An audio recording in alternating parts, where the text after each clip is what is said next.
In a short life, he's known only war, disease and hunger.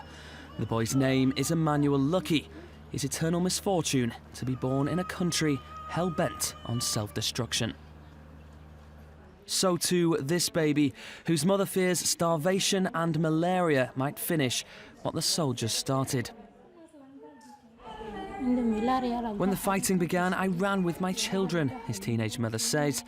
We hid along the riverbank for 3 days. We had nothing to eat.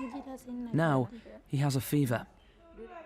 In South Sudan, there are many such fragile lives, victims of a vicious ethnic conflict who rely on a modest UN force for protection. Here they guard this sprawling tent city of 37,000 souls. These people have been told by their government, whose own forces are responsible for much of the bloodshed, that it's safe to go back to their homes. But reports on the ground paint a very different picture. People are dying, and people are this one. If they got lady, they will rape. They will rape even though grandmother or father they're raping people easily like that. It is not a hard way to be. I was going with my school teacher. They shoot the teacher down, and then I start to run. They shoot that teacher because they want to rape me. But I ran from them. I cover myself in another tree like this. They didn't show me.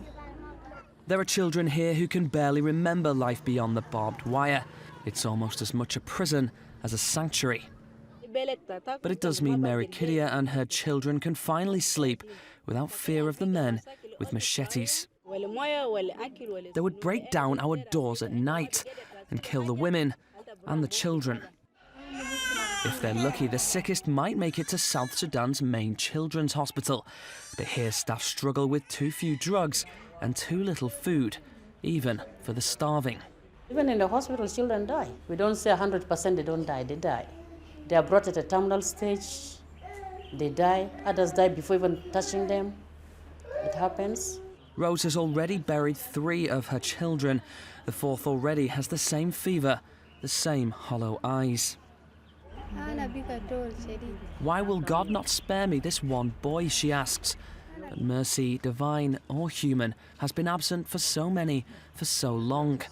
A young nation in great agony. The world cannot afford to look away. Engine ignition.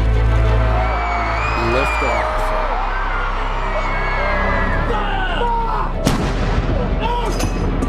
If you don't represent women in politics,